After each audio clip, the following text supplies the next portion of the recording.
وقل اعملوا فسيرى الله عملكم ورسوله والمؤمنون وستردون إلى عالم الغيب والشهادة فينبئكم بما كنتم تعملون.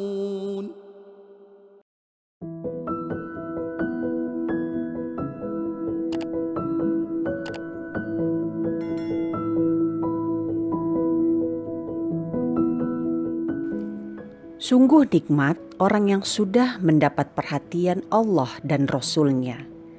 Jika perhatian dari atasan, pejabat, dan orang-orang yang berkuasa saja sudah bisa membuat kita kegirangan, bagaimana jika perhatian itu datang dari pencipta alam semesta beserta ciptaannya yang paling indah, yaitu baginda Nabi? Apalagi yang kita cari di dunia selain dua hal tersebut?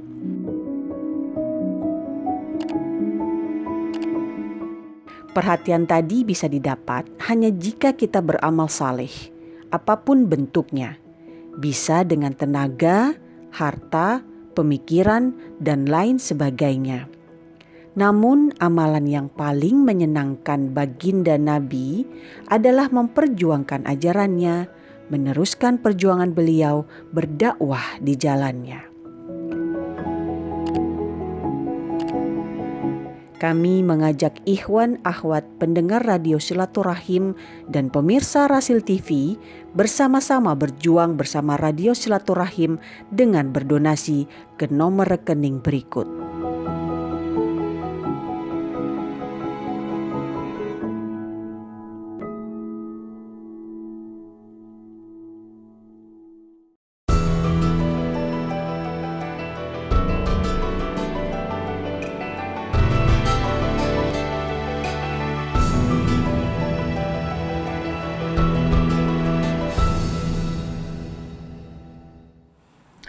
Bismillahirrahmanirrahim. Alhamdulillahirrabbilalamin. Allahumma sholli ala sayyidina Muhammad wa ala ali sayyidina Muhammad. Masih dipancarkan dari Jalan Masjid Silaturahim nomor 36 Kalimanggis Cibubur Bekasi, Radio Silaturahim dan juga Rasil TV untuk Islam yang satu. Assalamualaikum warahmatullahi wabarakatuh. Ikhwan akhwat yang dirahmati Allah. Senang sekali di kesempatan ini kami bisa kembali menjumpai ikhwan akhwat dalam program acara Renungan di Bawah Naungan Al-Quran, dan untuk edisi hari ini yaitu edisi kajian Ulumul Quran, insya Allah dengan guru kita Ustadz Husein Alatas dan juga ada Ustadz Otong Surasman, insya Allah akan mengkaji Ulumul Qurannya di kesempatan ini.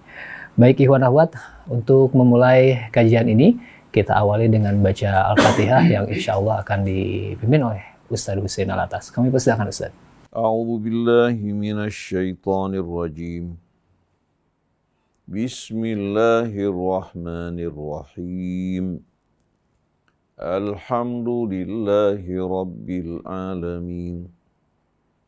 Ar-Rahmanir Rahim. Maliki yaumiddin. Iyyaka na'budu wa iyyaka nasta'in.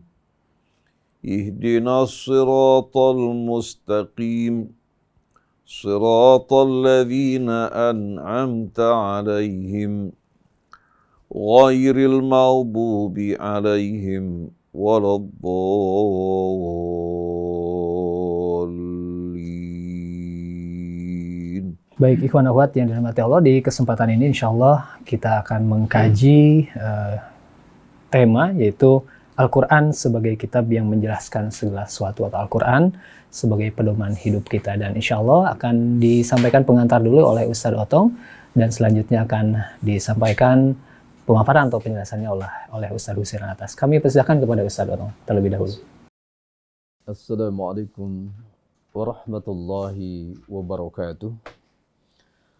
Alhamdulillahirabbil alamin wal 'aqibatu lil muttaqin. Asyhadu an la ilaha illallah wahdahu la syarika lah. Wa asyhadu anna Muhammadan 'abduhu wa rasuluh. Allahumma shalli wa sallim wa barik ala sayyidina Muhammadin wa ala alihi wa sahbihi ajma'in. Amma ba'd.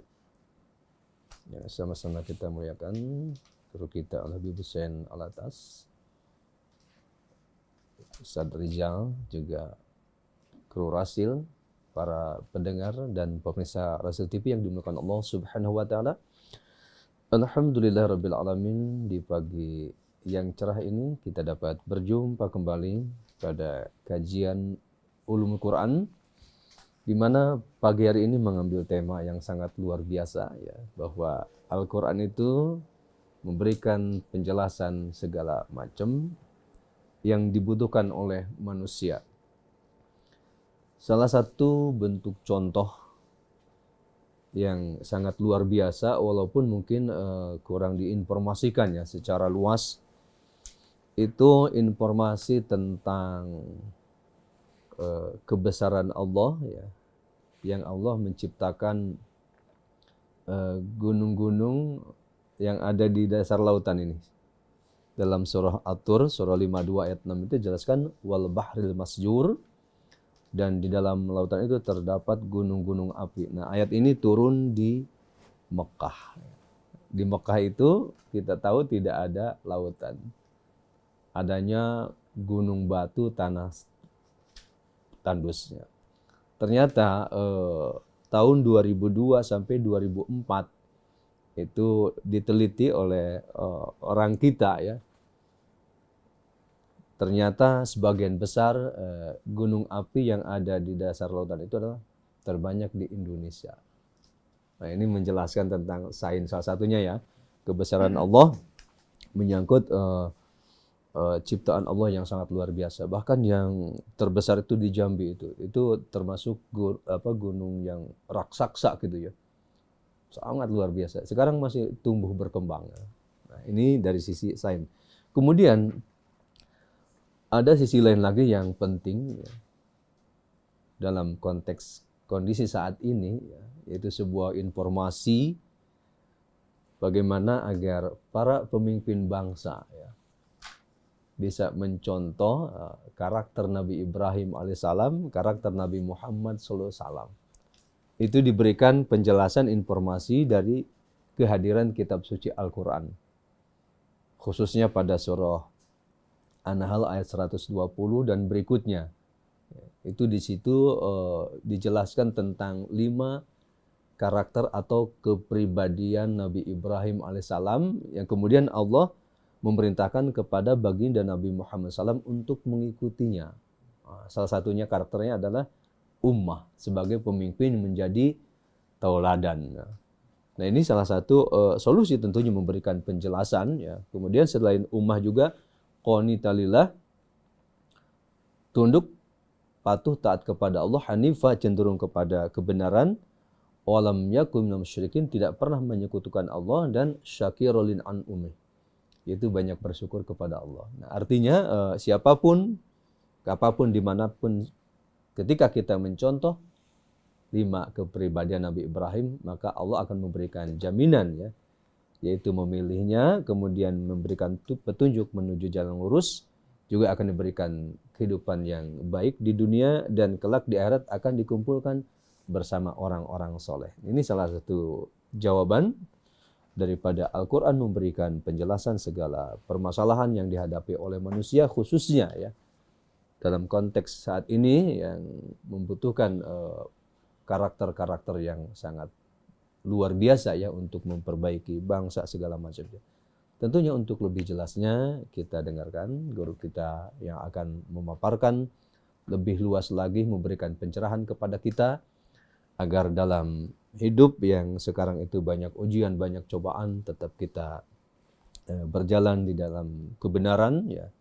Khususnya kita kembali kepada kitab suci Al-Quran yang merupakan pedoman hidup kita sepanjang hayat kita. Terima kasih. Assalamualaikum warahmatullahi wabarakatuh. Waalaikumsalam warahmatullahi wabarakatuh. A'udzu billahi minasy syaithanir rajim. Bismillahirrahmanirrahim. Alhamdulillahi rabbil alamin, hamdan katsiran tayyiban mubarakan fi kama yuhibbu rabbuna wa yarda. Allahumma salli wa sallim wa barik ala abdika wa rasulika sayyidina wa nabiyyina Muhammadin wa alihi at-tayyibin wa sahabatihi al-ghurril mayamin wa tabi'ina lahum bi ihsanin ila yaumiddin. Subhanak la ilma lana illa ma 'allamtana innaka antal alimul hakim. Wala haula wala quwwata illa billahil aliyyil azim. Rabbana zidna ilman wa alhiqna bis salihin. Allahumma saddid alsinatana wa akhlis niyatina wa zakki nufusana waj'alna hudatan muhtadin wa la taj'alna dhallina mudhillina bi rahmatika ya arhamar rahimin. Allahumma shrah sudurana lima rashidi amrik wa taqabbal minna ya karim wa anfa'na bima 'allamtana wa 'allimna ma yanfa'una. Amma ba'du, ikhwan akhwat, pendengar, pemirsa yang dirahmati Allah, Ustaz Otong Surasman, Kang Rizal, Neza, dan semua kru yang menemani kita, seluruh keluarga besar Rasil, seluruh kaum muslimin dan muslimat, salamullahi alaikum warahmatullahi wabarakatuh.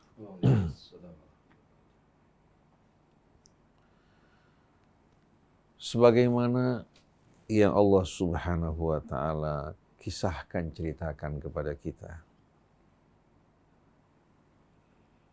mengenai asal-usul kita, kemudian keberadaan kita di bumi ini, juga peran kita, kemudian kemana kita akan pergi. Keterangan yang begitu jelas, yang menjelaskan asal-usul kita, kemudian sebab keberadaan kita di bumi, peran kita, juga kemana kita akan pergi, dan cara hidup yang benar sebagaimana yang dikehendaki oleh pencipta kita semua.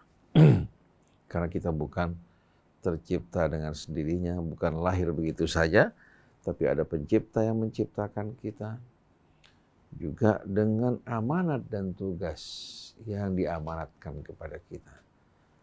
Apabila kita menjalankan amanat dengan sebaik-baiknya, maka dia akan menempatkan kita di tempat yang mulia dan membalas kita dengan balasan yang sebaik-baiknya. Tapi bila kita mengkhianati amanat Allah Subhanahu wa ta'ala, mengabaikan petunjuknya, maka akibatnya kita yang akan menanggung. Sedikit pun pencipta kita Allah yang maha pengasih lagi maha penyayang tidak akan dirugikan. Ketika Allah Subhanahu wa ta'ala menurunkan kakek dan nenek kita ke muka bumi, sebelumnya Allah tempatkan mereka di surga, menikmati, menyaksikan berbagai macam kenikmatan surgawi yang tak dapat dibandingkan dengan kenikmatan duniawi saat ini. Allah tempatkan mereka di sana. Lalu Allah Subhanahu wa ta'ala memberikan mereka pelajaran dan juga peringatan. Di samping untuk mereka, juga untuk kita, anak-anak keturunannya. Di alam malakut, sebelum Allah tempatkan kakek nenek kita di bumi ini, terdapat malaikat-malaikat suci yang senantiasa mematuhi perintah Allah, bertasbih kepadanya, memujinya, tanpa pernah mengalami kejemuan. Di samping malaikat terdapat juga makhluk yang dikenal bernama jin. Setelah Allah Subhanahu wa ta'ala menciptakan kakek kita Adam alaihi salatu wassalam, Allah Subhanahu wa ta'ala dengan kehendaknya akan menempatkan kakek kita dan anak keturunannya di muka bumi sebagai khalifah. Berbeda dengan peran malaikat. Malaikat bukan sebagai khalifah. Malaikat tidak diberikan hawa nafsu, tidak diberikan sama sekali pilihan untuk menjalani kehidupan dengan pilihan dan kebebasan seperti yang ada pada manusia. Nah, sebelum Allah Subhanahu wa taala menempatkan kakek nenek kita di muka bumi, Allah memberitahukan kepada para malaikat, Inni ja'ilun fil ardi khalifah. Aku akan menempatkan di muka bumi makhlukku yang berstatus sebagai khalifah. Artinya diberikan kebebasan untuk memilih menjalani kehidupannya. Otomatis dengan kebebasan ini akan lahir konsekuensi yang bermacam-macam. Bisa melakukan kerusakan, bisa juga melakukan perbaikan. Bisa membangun, bisa juga menghancurkan. Bisa menjaga kedamaian manusia, bisa juga menumpahkan darah manusia dan mengobarkan peperangan. Karena apa? Karena dengan statusnya sebagai khalifah, dia memiliki kebebasan untuk melakukan apa yang dia suka. Lalu Allah Subhanahu wa taala menyampaikan kepada para malaikat, Inni ja'ilun fil ardi khalifah. Malaikat begitu mendengarkan pernyataan Allah terkejut. Dari kata khalifah ini para malaikat tahu betul bahwa dengan status mereka sebagai khalifah, diberikan pilihan, diberikan juga kebebasan, mereka berpotensi untuk melakukan kerusakan. Oleh karena itu mereka mengajukan pertanyaan kepada Allah Subhanahu wa taala yang menunjukkan rasa heran mereka. Qalu ataj'alu fiha may yufsidu fiha wa yasfiku ad-dima wa nahnu nusabbihu bihamdika wa nuqaddisu lak. Ya Allah. Mereka tidak mengatakan apakah tidak salah, tapi mereka menunjukkan rasa heran mereka. Apakah Engkau akan tempatkan ya Allah di muka bumi makhluk yang berpotensi untuk apa? Melakukan kerusakan dan menumpahkan darah dengan kebebasan yang Kau berikan pada mereka. Sedangkan kami selalu mensucikan Engkau ya Allah. Tidak pernah sedikit pun terlintas dalam benak kami untuk melakukan pembangkangan terhadap Kamu. Kenapa? Soal bukan kami saja yang ditempatkan di muka bumi. Wa nahnu nusabbihu bihamdi, kami senantiasa bertasbih memuji-Mu, wa nuqaddisu lak, dan mensucikan. Jadi malaikat ingin mendapatkan penjelasan dari Allah, apa hikmah di balik semua ini. Allah menjawab, qala inni a'lamu ma la ta'lamun. Aku tahu apa yang kalian tidak tahu. Malaikat ini makhluk yang bertawadhu, tidak menyombongkan diri. Mereka menerima, tapi Allah Subhanahu wa taala ingin membuka mata mereka. Ketika Allah mengatakan ini a'lamu ma la ta'lamun, lalu untuk menunjukkan keutamaan, kelebihan khalifah ini, Allah berikan mereka ilmu yang Allah tidak berikan pada para malaikat. Wa 'allama Adam al-asma'a kullaha. Allah mengajarkan kepada Adam al-asma'a kullaha, seluruh nama-nama. Al-asma' di sini sebetulnya menggambarkan atau kinayah tentang ilmu. Karena ilmu kan juga bergantung pada apa? Pada asma kan. Berbagai macam disiplin ilmu pengetahuan, baik itu kimia, fisika, ya, kemudian biologi, geologi, semua kan berisikan nama-nama, rumus-rumus, ya, yang apa? Yang membantu mereka untuk mengenali segala sesuatu. Jadi al-asma di sini kinayah tentang ilmu yang Allah berikan kepada Adam yang Allah tidak ajarkan kepada para malaikat. Tsumma arabahum al malaika. Setelah itu Allah paparkan di hadapan para malaikat. Allah nggak sebutkan apa yang dipaparkan, tapi memaparkan di hadapan para malaikat. Kemudian Allah mengajukan pertanyaan. Qala anbi'uni bi asma'iha. Coba terangkan padaku mengenai nama-nama semua ini. Bukan hanya nama otomatis ya, tapi nama dalam arti yang lebih luas, di mana malaikat diminta menjelaskan, menerangkan ya berbagai macam hakikat yang ada di hadapan mereka. Malaikat dengan penuh ketawaduan menyadari akan kekurangan mereka. qalu subhanaka la ilma lana illa ma 'allamtana innaka antal alimul hakim. Maha suci Engkau ya Allah. Kami tidak memiliki ilmu kecuali apa yang kamu ajarkan pada kami. Sungguh Engkau maha tahu lagi maha bijaksana. Ucapan malaikat ini patut menjadi pelajaran dan contoh buat kita. Di saat kita berhadapan dengan ilmu Allah, berhadapan dengan petunjuk Allah dan kitabnya, baik kita telah fahami hikmahnya maupun tidak, jangan kita menyombongkan diri. Di hadapan siapa? Di hadapan Allah pencipta kita, yang memberikan kita akal, yang mengajarkan kita berbagai macam ilmu pengetahuan. Bukan kita justru berusaha untuk apa? Berusaha untuk mengelak, ya, melepaskan diri kita dari apa? Dari bimbingan dan petunjuk Allah. Seharusnya kita mengatakan subhanak la ilma lana illa ma 'allamtana innaka antal alimul hakim. Banyak orang mengaku sebagai orang Islam ketika dibacakan ayat Allah, mereka berusaha untuk membawa pendapat-pendapat yang bermacam-macam. Untuk apa? Untuk seolah-olah menunjukkan apa yang mereka pelajari lebih baik daripada apa yang ada pada Allah. Membawa pendapat filosof fulan, profesor fulan, doktor fulan, ya. Di mana dia sebagai seorang yang mengaku sebagai orang Islam, di hatinya tidak ada iman dan keyakinan. Dan dia tidak mengenal Allah dengan sebaik-baiknya. Dia mengenal ciptaan Allah, tapi tidak mengenal penciptanya. Setelah itu Allah Subhanahu wa Ta'ala perintahkan Adam untuk menjelaskan apa-apa yang Allah ajukan pada para malaikat. Ternyata Adam menjawab dengan sempurna. Lalu Allah berkata kepada para malaikat, "Alam aqul lakum inni a'lamu ghaibas samawati wal ardh wa a'lamu ma tubdun." Mama, bukankah aku telah beritahukan kalian bahwa aku mengetahui apa yang tersembunyi di langit maupun di bumi. Dan aku tahu juga apa yang kalian nampakkan dan kalian sembunyikan. Ini menunjukkan pertanyaan yang Allah ajukan pada para malaikat, pertanyaan yang betul-betul spesial.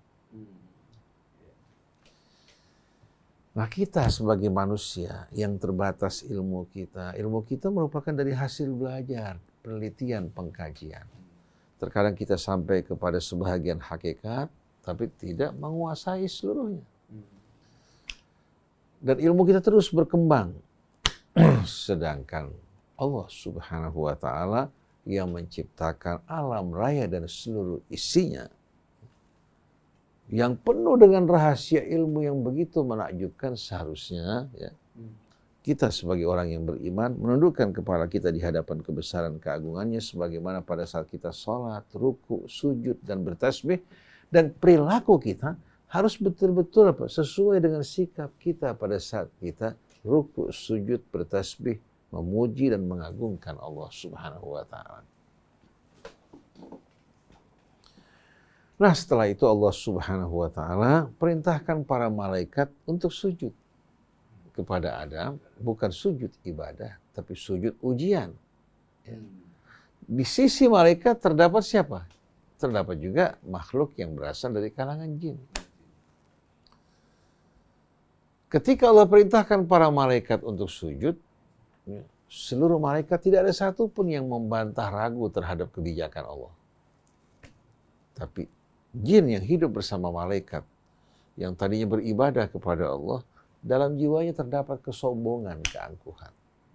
Dia menolak untuk sujud kepada Adam dengan alasan bahwa dia lebih baik. Asal usulnya dibandingkan Adam, Allah ciptakan dia dari api, Allah ciptakan Adam dari tanah. Jadi bukan dia memperhatikan siapa yang memerintahkan dia, tapi justru dia terbawa oleh kesombongan, keangkuhannya, sebagaimana kesombongan manusia pada saat ini. Sebahagian merasa bangga dengan rasnya, sebahagian lagi merasa bangga dengan ilmunya, ada lagi dengan hartanya, padahal semua itu berasal dari Allah. Bukan seorang memilih dari suku apa dia akan dilahirkan. Betul tidak? Begitu pula bentuk rupanya, warna kulitnya. Semua itu merupakan pilihan Allah sebagai ujian buat dirinya. Yang sadar pasti akan menundukkan kepala. Yang diberikan kelebihan bersyukur, yang dicoba dengan kekurangan, dia akan bersabar menerima. Dan kehidupan dunia bukanlah standar dan tolok ukur kehidupan. Tapi hari akhirat setelah kehidupan dunia ini, baru manusia akan menerima balasan sesuai dengan amalnya. Tapi kalau kekuasaan, harta, benda, warna kulit, bentuk rupa, ras, dan suku itu merupakan pilihan dari Allah untuk menguji setiap insan. Dengan ujian yang akan menampakkan hakikat dirinya yang sebenarnya. Oleh karena itu orang yang beriman di saat diberikan nikmat, dia syukur, tidak menyombongkan diri. Di saat dia dicoba dengan kesempitan, dia bersabar, yakin bahwa di balik cobaan ini pasti ada hikmah-hikmah yang maha pengasih lagi maha bijaksana. Jin yang diuji oleh Allah ternyata gagal pada saat itu. Dia dengan sombong mengatakan, "Asjudu liman khalaqta tina." Masa saya harus sujud di hadapan makhluk yang kau ciptakan dari tanah? Dalam ayat yang lain, "Ana khairum minhu khalaqtani min narin wa khalaqtahu min tin." Allah murka, akhirnya mengusir makhluk ini yang sombong dan angkuh. Allah Subhanahu wa taala mengusirnya dan mengatakan, ini bukan tempat bagi orang yang menyombongkan diri. Tidak layak bagi kamu untuk bersikap angkuh dan sombong di tempat ini. Allah Subhanahu wa taala mengusir dirinya. Kita saksikan jin ini yang kemudian mendapatkan gelar iblis. Jadi Allah tidak menciptakan iblis. Allah tidak menciptakan, Allah ciptakan jin. Yang membuat dia menjadi iblis perilaku dan kesombongannya. Begitu juga Allah tidak menciptakan Fir'aun, Allah ciptakan manusia. Di antara manusia ada yang bernama Fir'aun dan lain sebagainya. Allah Subhanahu wa taala ciptakan masing-masing manusia dalam kesucian, kebersihan. Nah, yang memilih dirinya menjadi congkak dan sombong, angkuh di hadapan Tuhannya, hingga mendapatkan gelar-gelar yang buruk adalah dirinya. Jadi Allah Subhanahu wa taala ciptakan jin, di antara jin ada yang beriman, ada yang ingkar. Yang ingkar sombong diberikan nama iblis atau syaitan. Begitu juga manusia. Ada yang mendapatkan gelar syaitan. Wa kadzalika ja'alna likulli nabiyyin aduwan syayatinal insi wal jinni. Jadi syayatinal insi wal jinni, ada syaitan dari jin, ada juga dari manusia. Yang taat kepada Allah, yang tidak menyombongkan diri, merupakan hamba-hamba yang saleh, baik jin maupun manusia. Sedangkan yang ingkar dan sombong, mereka masuk dalam kategori syaitan yang terusir dari rahmat Allah hingga mendapatkan gelar iblis. Jadi Allah dari awal tidak pernah menciptakan iblis. Tapi dia yang membentuk dirinya menjadi iblis dengan kesombongan dan keingkaran. Allah tidak menciptakan kerusakan di muka bumi. Allah ciptakan alam raya dengan penuh keseimbangan. Yang menimbulkan kerusakan tangan-tangan manusia. Akhirnya terjadi kerusakan di darat, di lautan maupun di udara. Waktu diciptakan pertama kali, manusianya fi ahsani taqwim. Alam raya juga ma tara fi khalqir rahmani min tafawut. Tapi sungguh sayang manusia dengan kerusakan yang mereka lakukan, mereka nisbatkan kerusakan ini sebagai takdir Allah. Padahal kerusakan ini ulah perbuatan mereka, adapun takdir Allah memelihara alam raya dengan penuh keseimbangan. Alladzi khalaqa fasawwa walladzi qaddara fahada. Akhirnya Allah Subhanahu wa taala mengusir jin yang kemudian dikenal dengan nama iblis. Nah, sebagaimana anak manusia beranak pinang, begitu juga jin. Begitu juga jin, begitu juga iblis. Tapi yang lahir dari iblis tidak semuanya menjadi iblis. Ada dari mereka jin-jin yang saleh, yang beriman. Wa anna minna salihun wa minna duna dzalika kunna tara'iqa qidada. Kalangan jin mengatakan di antara kami ada yang soleh, ada juga yang tidak soleh, sesuai dengan pilihan masing-masing. Begitu juga kakek dan nenek kita yang beriman pada Allah, yang tidak menyombongkan diri, mengakui kesalahan mereka. Di antara anak-anaknya ada yang lebih suka mengikuti iblis. Ada yang suka mengikuti, mereka enggan untuk menjadi penghuni surga, tapi mereka memilih untuk hidup bersama penghuni api neraka. Bahkan ingin mengadakan konser di neraka. Ini sesuai dengan pilihan masing-masing. Bukan Allah yang berbuat kejam, tapi itulah pilihan masing-masing. Jadi Allah Subhanahu wa Ta'ala menurunkan jin, begitu juga kakek dan nenek kita karena terpedaya oleh tipu dayanya. Mungkin orang bertanya, jin sudah dikeluarkan kok masih bisa apa? Menipu. Dia mampu untuk mengirimkan bisikan. Dia tidak mampu untuk menarik tangan manusia melakukan kemaksiatan, tapi melontarkan bisikan ke dalam hatinya. Jadi bukan berarti jin tetap berkumpul bersama malaikat atau berkumpul di surga, sama sekali tidak. Tapi fawaswasalahuma syaitan. Syaitan mengirimkan waswas. Ini yang mesti kita waspadai, walaupun kita tidak menyaksikan, tapi syaitan kuasa untuk mengirimkan bisikannya ke dalam hati kita. Akhirnya Allah Subhanahu wa Ta'ala turunkan kakek dan nenek kita ke bumi karena pelanggaran. Allah juga usir dan turunkan juga jin karena kesombongan dan keingkarannya. Kakek dan nenek kita menyesal, bertaubat pada Allah, sedangkan iblis ini tetap menyombongkan diri. Nah, sewaktu Allah Subhanahu wa Ta'ala menurunkan kakek dan nenek kita, Allah berkata kepada mereka, fa imma ya'tiyannakum minni huda. Apabila petunjukku sampai kepada kalian, faman tabi'a hudaya fala khaufun 'alaihim wa lahum yahzanun. Siapa yang mengikuti petunjukku, maka mereka tidak akan mengalami ketakutan maupun kesedihan. Tapi walladzina kadzdzabu biayatina, walladzina kafaru wa kadzdzabu biayatina ulaika ashabun nari hum fiha khalidun.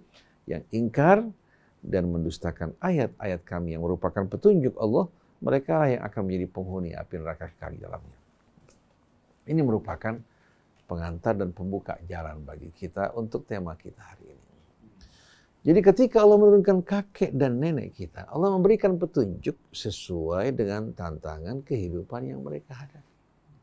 Kehidupan mereka masih sederhana, petunjuk yang diberikan mereka disesuaikan dengan kebutuhan mereka. Lalu datang masa-masa Nuh alaihi salatu wassalam. Allah juga mengangkat Nuh sebagai Rasul, menurunkan kepadanya petunjuk yang disesuaikan dengan kebutuhan kaumnya. Kemudian datang Nabi Allah Hud, datang Nabi Allah Saleh. Setiap Nabi, setiap Rasul, mereka menerima bimbingan petunjuk yang disesuaikan dengan kebutuhan dan tantangan kehidupan yang mereka hadapi. Begitu pula datang Ibrahim alaihi salatu wassalam. Allah memberikan padanya suhuf sebagai pedoman hidup bagi mereka. Begitu juga Allah mengutus Musa alaihi salatu wassalam, memberikan kepada Musa sebuah kitab yang menjelaskan segala sesuatu yang dibutuhkan oleh kaumnya secara terperinci. Secara terperinci menjelaskan pedoman hidup yang dibutuhkan sebagai pegangan bagi kaumnya. Nah, masa kitab Taurat cukup panjang karena nabi-nabi setelah itu semuanya diwajibkan untuk mengikuti Taurat. Walaupun Allah berikan tambahan kitab seperti Daud menerima Zabur. Sampai kepada Nabi Allah Isa pun, Nabi Allah Isa tetap menjalankan isi kitab Taurat. Di samping kitab Injil yang Allah Subhanahu wa Ta'ala berikan kepadanya. Ya, nabi demi nabi, rasul demi rasul yang diutus oleh Allah menerangkan apa yang dibutuhkan kepada oleh kaum mereka dari pedoman hidup. Hingga datang Nabi kita Muhammad SAW yang diutus setelah umat manusia menghadapi masa-masa kedewasaan. Masa-masa dewasa, ya. Dan beliau dijadikan sebagai nabi penutup, di mana Allah tidak mengutus nabi dan rasul setelah beliau. Allah turunkan kitab sucinya Al-Quran yang menjelaskan segala sesuatu yang dibutuhkan manusia sebagai pedoman hidup mereka. Dari mulai nabi kita hingga berakhirnya kehidupan.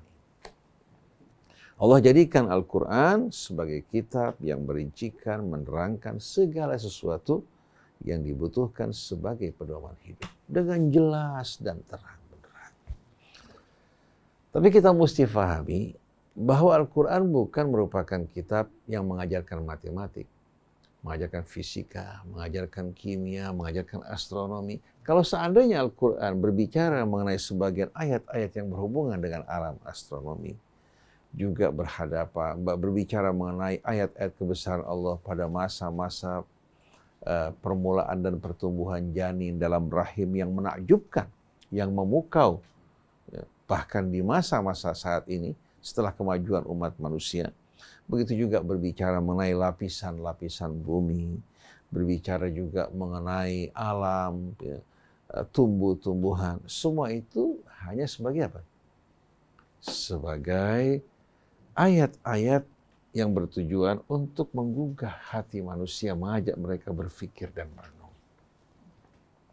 Tapi yang perlu kita fahami di sini, Al-Quran justru diturunkan Allah Subhanahu wa Ta'ala membimbing manusia, apapun perannya, baik seorang pemimpin, seorang rakyat biasa, seorang pedagang, seorang pengusaha, apapun suku dan bangsanya, apapun perannya, membimbing mereka menuju kehidupan yang lebih lurus, agar mereka tidak dibuat sombong oleh jabatan mereka, oleh ilmu mereka, oleh harta mereka, oleh kedudukan mereka, oleh warna kulit mereka, maupun ras mereka.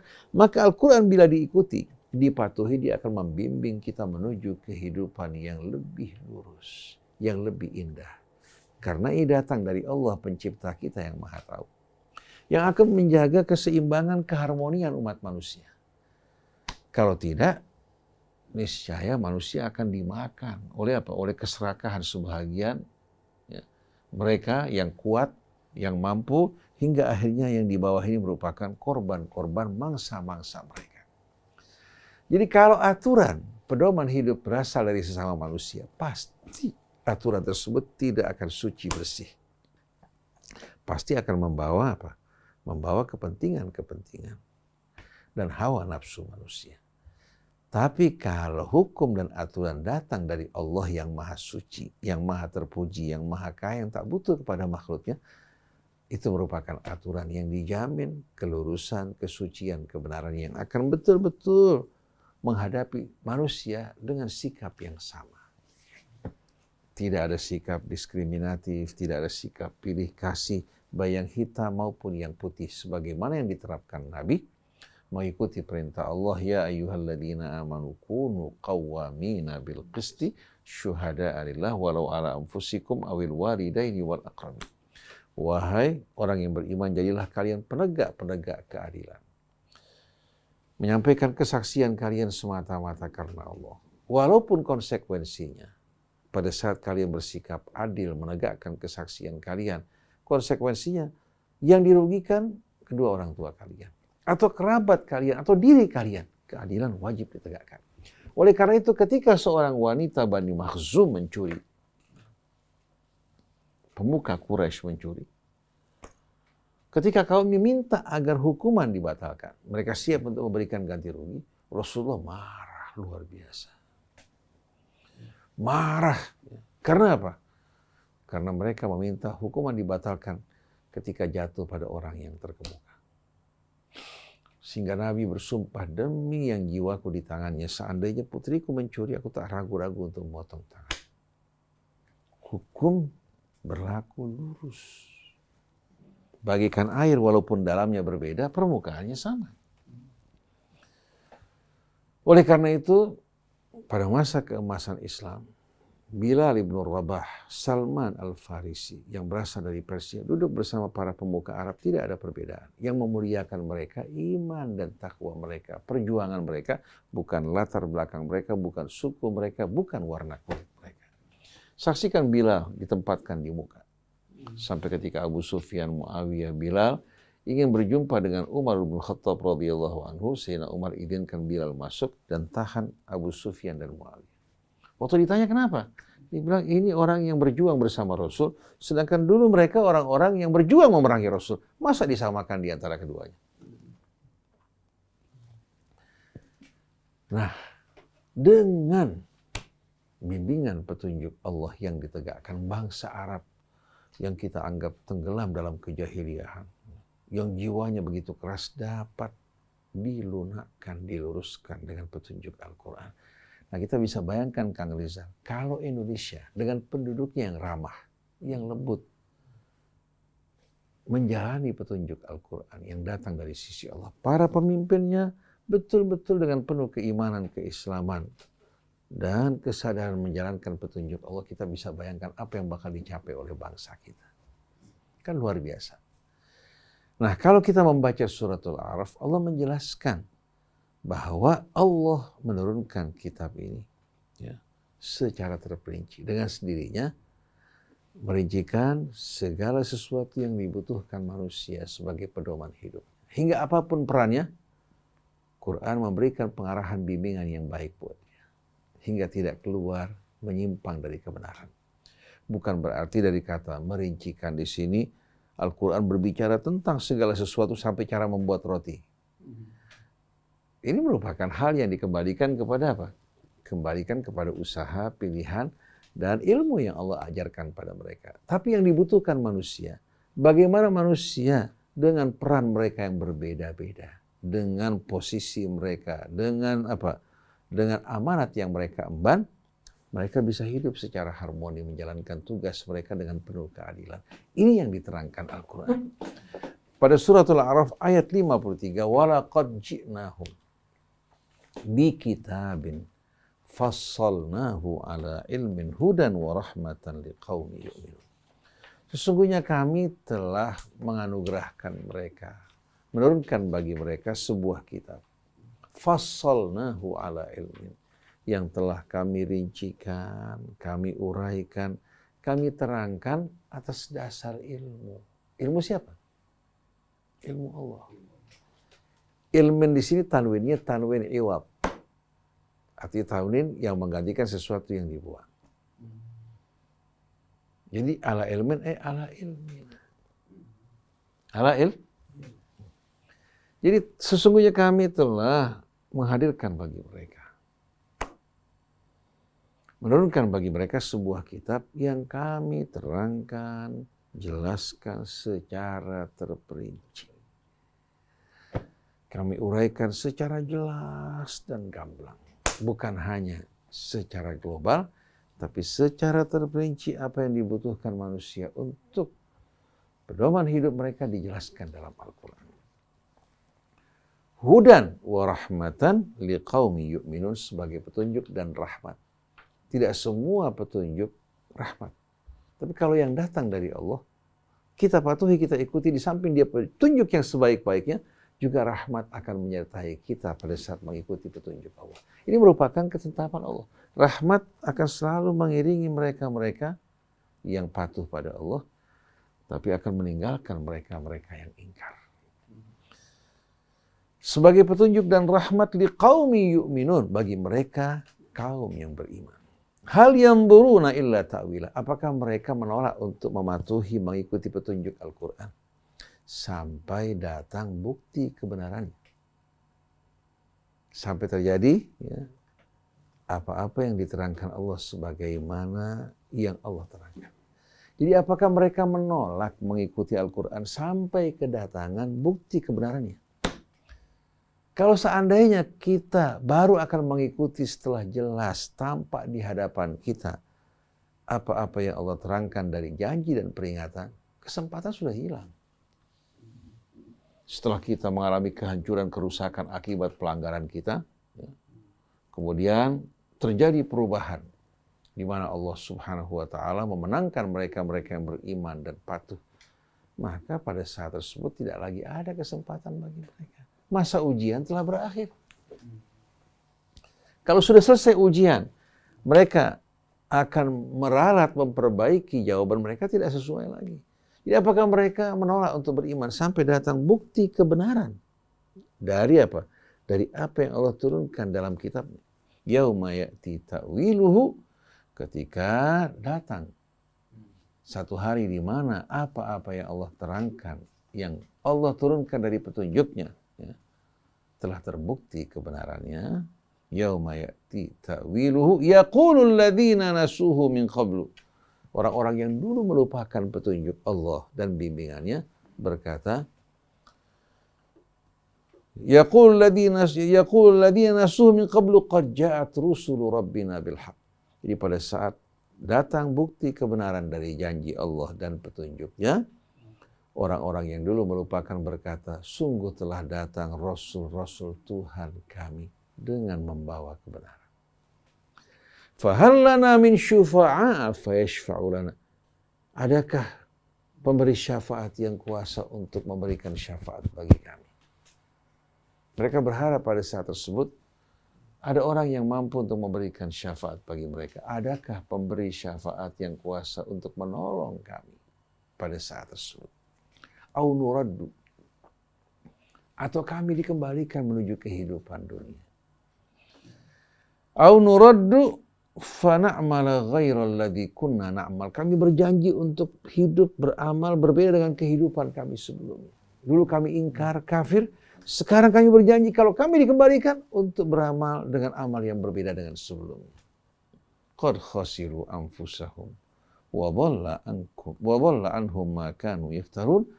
Pada saat tersebut mereka bukan hanya sekedar mengalami kerugian yang kecil, tapi mereka mengalami kerugian pada seluruh hidup mereka.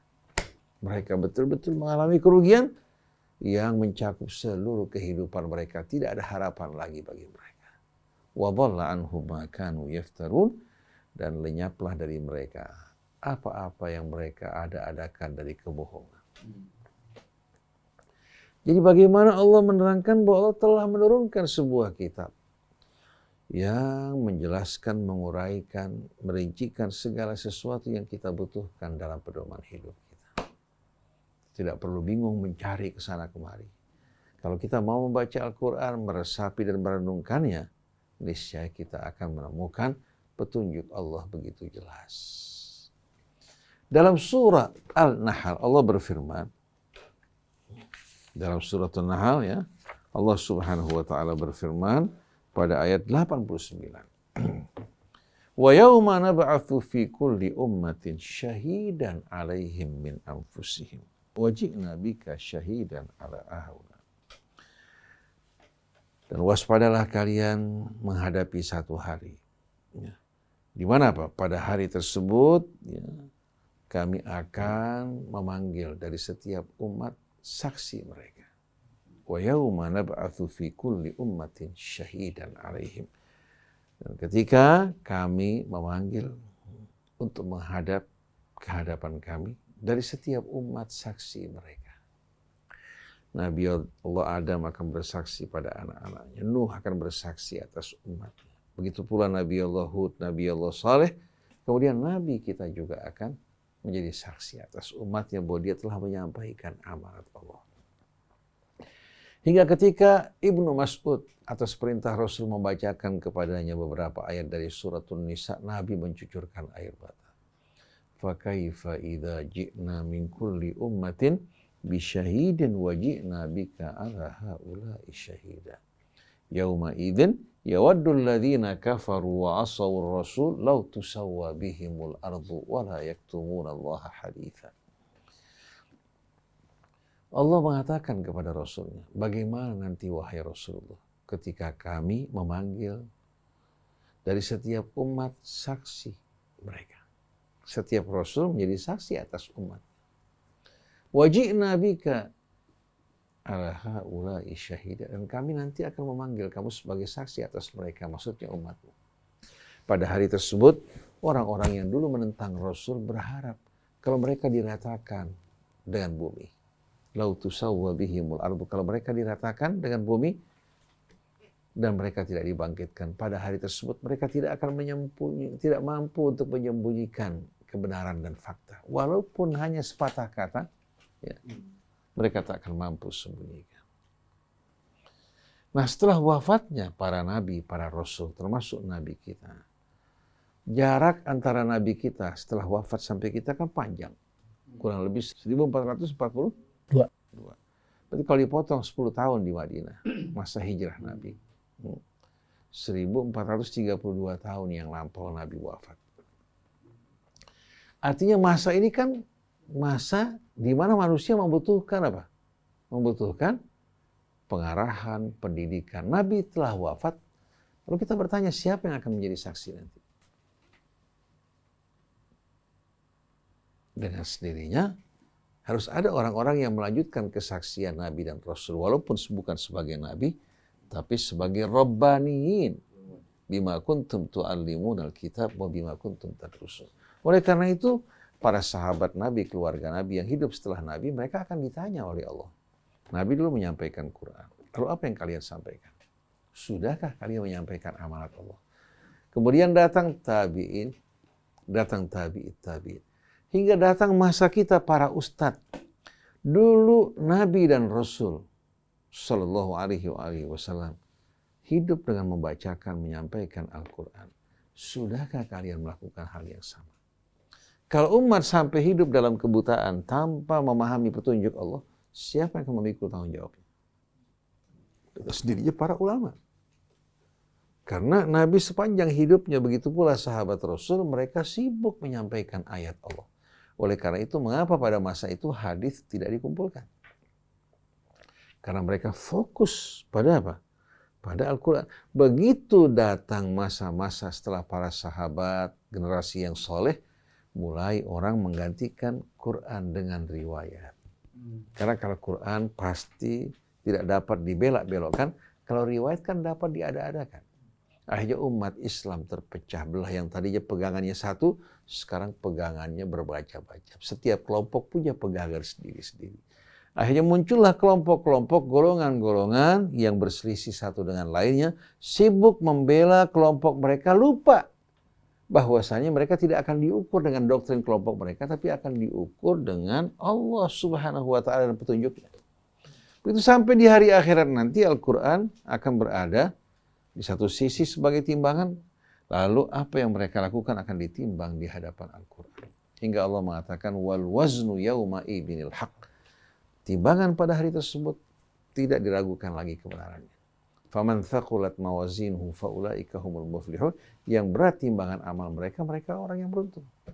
Nah, kalau amal mereka ditimbang, harus ada batu timbangnya dong. Betul enggak? Nimbang gula sekilo, harus ada kiloannya. Nah, yang akan menjadi timbangan Al-Quran, lalu amal kita dilihat, diperiksa, disesuaikan dengan Quran. Yang berat amalnya, karena sesuai dengan Quran, mereka orang yang beruntung. Tapi sebaliknya, waman khaffat mawazinuhu, yang ringan timbangan amal mereka. Karena walaupun banyak amalnya, kalau tidak sesuai dengan petunjuk Al-Quran, sia-sia. Faulaika alladzina khasiru anfusahum bima kanu biayatina yadhlimun.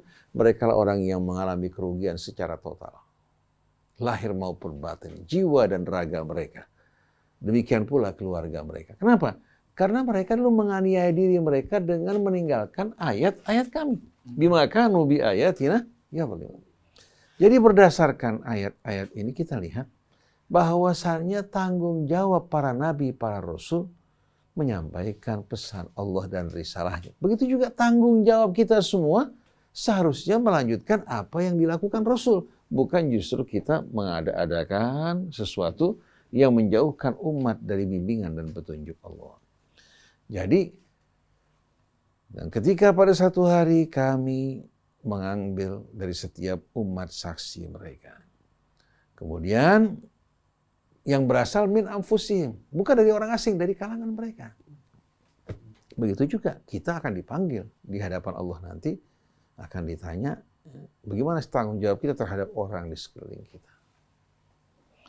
Bukan diukur dengan tolok ukur NU, Muhammadiyah, Persis, Syiah, Sunnah, tapi dengan tolok ukur yang Allah turunkan untuk kita. Jadi kalau kita sibuk bangga dengan apa? Dengan kelompok dan golongan kita, semua itu akan sia-sia.